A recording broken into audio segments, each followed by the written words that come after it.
तो देखिए मेरे भाइयों, इस वाणी का पहले इन्होंने क्या अर्थ किया और उसके बाद ये क्या अर्थ करते हैं।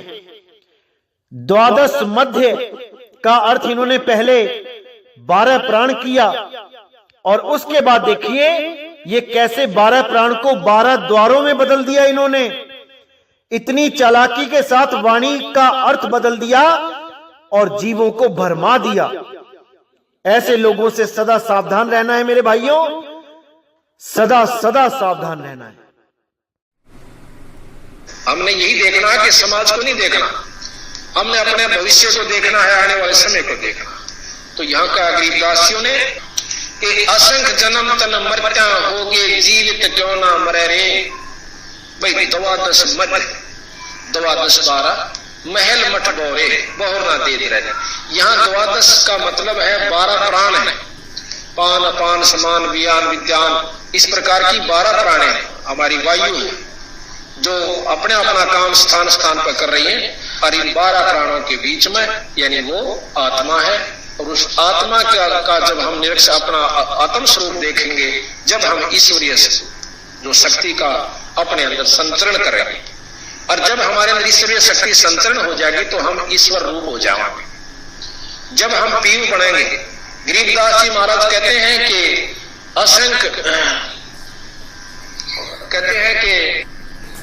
असंख्य कोट ब्रह्मा हुए और असंख्य हुए ईश, और वाणी अच्छी तरह याद नहीं मेरा, और साहेब तेरी बंदगी से जीव हो जा जगदीश। कितने तो ब्रह्मा हो लिए और कितने का भगवान जा लिए, पर सतपुरुष पूर्ण परमात्मा पूर्ण ब्रह्म की के नाम के जापते बंदगी से भजन से, और ये जीव भी जगदीश हो जाता है, परमात्मा स्वरूप हो जाता है। परमात्मा में के गुण होते हैं वो हम आपको बताएंगे, और परमात्मा कौन कौन हुए वो भी आपको बताएंगे, और कौन कितने परमात्मा हुए। जैसे मनुष्य है, बच्चा है, पढ़ रहा है, पढ़ के डीसी बन जाएगा, पढ़ ले भाई, कोई भी बन सके।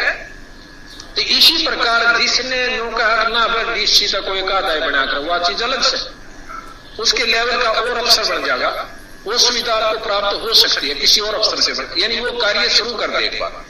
तो इसी प्रकार अंत कोट ब्रह्मा हुए अंत कोट हुए ईश, और साहेब तेरी बंदगी से जीव हो जा जगदीश। तो हमने जीव से जगदीश बनना है, जीव से पीव बनना है। अगर जीव से पीवे नहीं बने तो वह कुछ भी करने वाला है।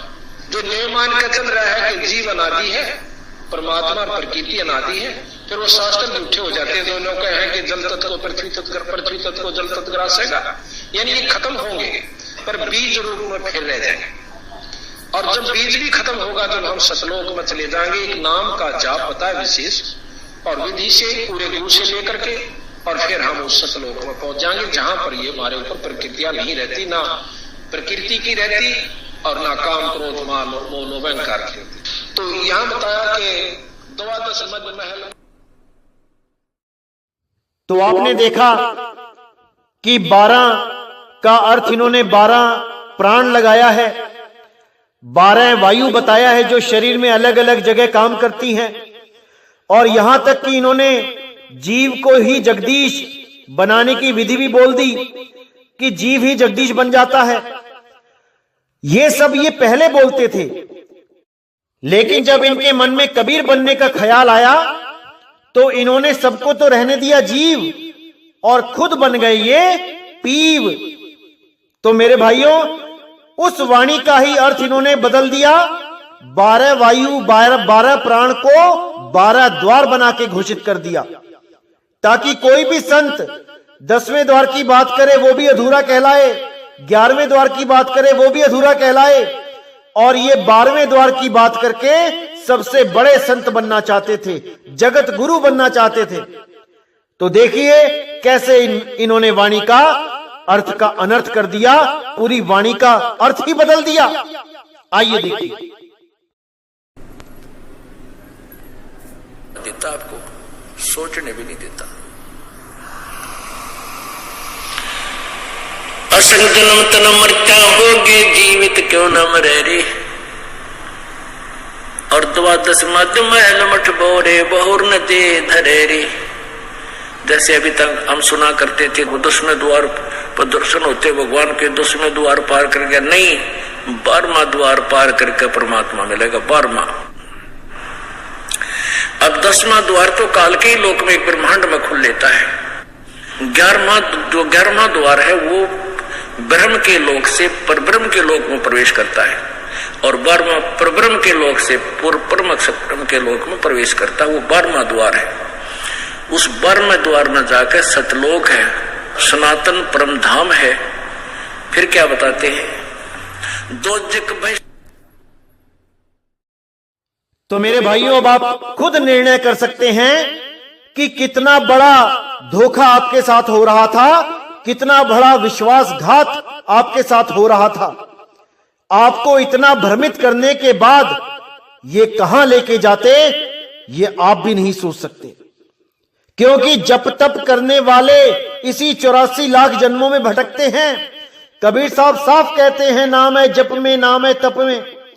जो भी गुरु आपको जप और तप के चक्कर में डाल रहा है, वो आपका दोस्त नहीं हो सकता, वो आपका हितैषी मित्र नहीं हो सकता, वो आपका शुभ चिंतक नहीं हो सकता, वो आपको काल के जाल में ही फंसाने के लिए आया है। इसलिए मेरे भाइयों, विवेक लगाओ, विचार करो। ये दास आपको बार बार यही समझा रहा है कि कबीर साहब का सिद्धांत बिल्कुल अलग है। उसमें कोई नाम नहीं जपना होता, कहीं ध्यान नहीं करना होता इस 5 तत्वों के शरीर में। वो ध्यान विदेही है, वो ध्यान ही देह से परे है। शरीरों का तो कोई रोल ही नहीं होता उस ध्यान में, क्योंकि जहां पे ध्यान किया जाता है वो सीमा काल के क्षेत्र से परे होती है, जहां विहंगम योग के द्वारा सीधे, विहंगम चाल के द्वारा सीधे पहुंचा जाता है। तो मेरे भाइयों, पूरा विवेक लगाना है, पूरा विचार करना है। इसी के साथ मुझे विदा करें। साहिब बंदगी, सतनाम।